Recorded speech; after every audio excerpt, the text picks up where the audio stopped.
पिछली भाग में हमने देखा कैसे प्रकाश ने अपनी समझबूझ से उस हत्यारे को पकड़ लिया जो हाईवे पे लोगों की हत्या कर रहा था। हत्यारे के पकड़ा जाने पे लोगों में काफ़ी संतोष भी था। अब लोग बिना खौफ के उस हाईवे से आना जाना चालू कर दिए थे। पुलिस ने भी चैन की सांस ली। अभी इस घटना को करीब 30 दिन ही हुआ था कि उस हाईवे पे अचानक से फिर एक हत्या हो गई और उधर डॉक्टर लोगों ने भी यह बताया कि वह जो व्यक्ति था उसकी दिमागी हालत ठीक नहीं थी। अब सवाल यह उत्पन्न हो रहा था कि आखिरकार वह कौन है जो हत्या कर रहा है।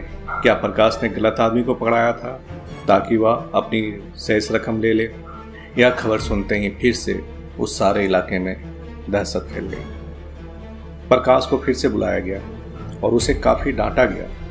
उससे बोला गया, जब तुमने उस हत्यारे को पकड़ लिया तो फिर हाईवे पे हत्या कैसे हुई? डॉक्टरों का यह कहना है जो व्यक्ति को तुमने पकड़ा है उसकी दिमागी हालत ठीक नहीं है। जिस व्यक्ति की दिमागी हालत ठीक नहीं है वह लोगों को इतने चालाकी से कैसे मार सकता है? हो ना हो तुमसे कोई भूल हुई है या तुम भोले भाले लोगों को बेवकूफ़ बना रहे हो और सरकार को भी ठगने की कोशिश कर रहे हो ताकि तुमको तुम्हारी रकम मिल जाए। प्रकाश ने बोला, नहीं, कुछ ना कुछ तो है जो मैं पता नहीं लगा पाया, लेकिन यह हत्या की जो भी कड़ी है इस व्यक्ति से ही जुड़ी हुई है, इसका मुझे पता लगाने दीजिए। फिर उसने पुलिस से कहा कि आप जो है पता लगाइए कि यह व्यक्ति कहाँ का रहने वाला है, कुछ तो पता लगाइए ताकि हम ये जान सकें कि इसका पास्ट क्या था। पुलिस ने उस व्यक्ति की तस्वीर आसपास के थाने में दी। कुछ दिनों के बाद एक नज़दीकी थाना से फ़ोन आया कि हाँ, हम इस व्यक्ति को जानते हैं। तो पुलिस ने पूछा, बताइए यह व्यक्ति कौन है? तो उसने बोला, यह व्यक्ति यहाँ के काफ़ी रईस लोगों में से जाना जाता है, लेकिन पिछले 2 साल से इनका परिवार यहाँ नहीं रह रहा है। यह खबर पुलिस ने प्रकाश को बताई। प्रकाश ने बोला कि चलिए हमें उस गाँव जाना होगा। प्रकाश पुलिस के साथ उस गाँव गई और वहाँ के थानाध्यक्ष से बात की। थानाध्यक्ष ने बताया कि पिछले 2 साल पहले जब यह व्यक्ति हाईवे से आ रहा था अपने परिवार के साथ, तो किसी लोगों ने लूटपाट के इरादे से इसकी बीवी और बच्चे की हत्या कर दी थी। तब से इस व्यक्ति को नहीं देखा गया है और इसके जो पिताजी थे रामलाल, उनका भी कोई पता नहीं चल पा रहा है। प्रकाश ने बोला, आप मुझे रामलाल का घर दिखा सकते हैं क्या? पुलिस ने बोला, हाँ, हम आपको दिखा सकते हैं। फिर पुलिस और प्रकाश सारे लोग रामलाल के घर गए। वहाँ पे रामलाल का घर का दरवाज़ा तोड़ के जब प्रकाश अंदर गया तो वहाँ पे देखा कि रामलाल की तस्वीर दीवार पर लटकी हुई थी। यह तस्वीर जिसकी थी, यह व्यक्ति की शक्ल हूबहू उस साधु से मिल रही थी जो उस पीपल के पेड़ के नीचे हमेशा बैठा रहता था। तब प्रकाश को यह समझ में आया कि रामलाल और वो दोनों बाप बेटे हैं। प्रकाश ने कहा, चलिए हम जल्दी से चलते हैं उस गांव में। पुलिस जल्दी से उस गांव में गई। प्रकाश ने बोला, हमें और जल्दी करनी चाहिए, कहीं ऐसा ना हो कि रामलाल वहां से भाग जाए। जैसे ही पुलिस वहां पहुंची, रामलाल उसी पीपल के पेड़ के पास बैठा हुआ था। उसने प्रकाश को देखते ही बोला, अच्छा, तो तुमने पता तो लगा ही लिया कि मैं कौन हूँ? प्रकाश ने कहा, हाँ, अब मुझे तुम ये बताओ कि तुम लोगों की हत्या क्यों कर रहे हो? रामलाल ने बोला, मैं लोगों की हत्या नहीं कर रहा हूँ। प्रकाश ने बोला, नहीं, तुम झूठ बोल रहे हो, तुम ही लोगों की हत्या कर रहे हो। जब तुम्हारा बेटा अभी अस्पताल में है तो फिर यह हत्या कैसे हुई? पुलिस ने काफ़ी उसे डराया धमकाया। तब रामलाल ने बताया, देखिए हुआ क्या था कि 2 साल पहले मेरा बेटा, बहू और मेरा पोता इसी रास्ते से हमारे घर आ रहे थे। काफ़ी दिनों के बाद तो कुछ लुटेरों ने लूटपाट के इरादे से उनकी गाड़ी को रोक लिया और इसी छीना तानी में उन्होंने मेरे बहू और पोते को जान से मार दिया। यह देखकर मेरा बेटा विक्षिप्त हो गया और पागलों की तरह हरकत करने लगा।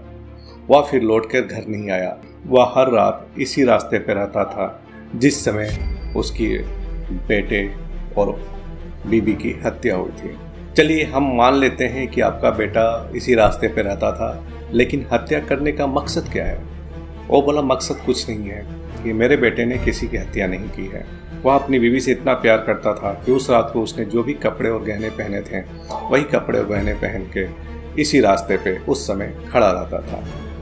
लोग इसे देखकर पागल समझते थे और काफ़ी भला बुरा करते थे।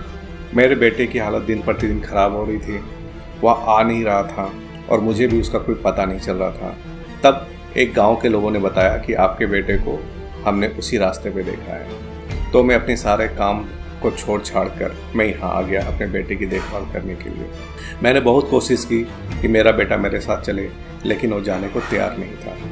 तो यह देखकर मैं भी इसी गांव में रहने लगा ताकि मैं अपने बेटे की देखभाल कर सकूं। एक रात ऐसे ही जब मेरा बेटा रास्ते में खड़ा था और गाड़ियों का आना जाना लगा हुआ था, तभी एक व्यक्ति ने गाड़ी रोककर उसे पागल कहा। यह देखकर मुझे बहुत ही गुस्सा आया और मैंने फुर्ती से उस व्यक्ति की हत्या कर दी। जैसी उसकी हत्या हुई, उसकी खून को देखकर मेरा बेटा खूब हंसा। उसे बहुत ही आनंद की प्राप्ति हुई और उसके बाद मेरे बेटे ने उसके अगले दिन उसने अच्छे से खाना भी खाया और काफ़ी देर तक सोया भी। तो मुझे ये लगा कि हो ना हो, यदि मैं लोगों की हत्या करता हूँ तो ये देखकर मेरे बेटे को काफ़ी संतोष मिल रहा है और वह जल्द ही ठीक हो जाएगा।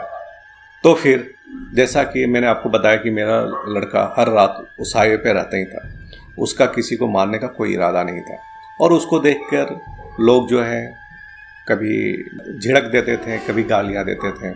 उस हत्या के बाद फिर अचानक से एक व्यक्ति ने मेरे बेटे को देखकर गाड़ी रोकी। जैसी वो गाड़ी रोकी, मैंने जल्दी से उसके पीछे के दरवाजे को खोलकर उसमें जो व्यक्ति बैठा हुआ था उसको हमने मार दिया। उसको देखते ही, मरा हुआ देखते ही मेरा बेटा बहुत खुश हुआ और उसके 1 महीने तक वो खूब अच्छे तरीके से रहा, जैसे लगता था उसे कुछ नहीं हुआ। अब मुझे समझ में आ गया कि यदि मुझे अपने बेटे को ठीक रखना है तो मुझे 10-15 दिन में किसी न किसी की किसी भी प्रकार से हत्या करनी चाहिए। और इसी के कारण मैं लोगों की हत्या करते रहा। तब फिर प्रकाश ने कहा, जब ऐसी बात है तो फिर जब आपका लड़का जब अभी अस्पताल में है तो फिर आपने हत्या क्यों की? तो उस व्यक्ति ने कहा, मुझे भी बहुत अच्छा लग रहा था। मैं लोगों को मरते हुए देखता था, उनके शरीर से खून निकलते हुए देखता था। उसी आनंद की प्राप्ति के लिए मैं अब लोगों की हत्या करने लगा।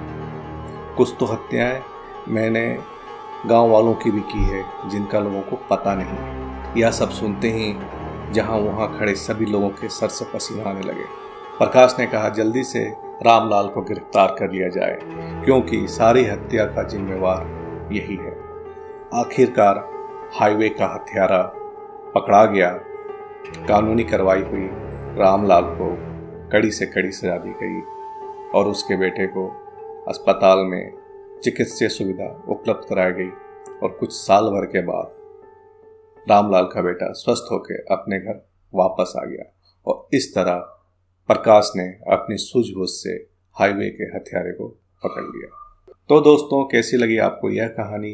इसी तरह खौफनाक, रोमांचक, भयावह कहानी का सिलसिला हमारे चैनल पर जारी रहेगा। तब तक के लिए धन्यवाद।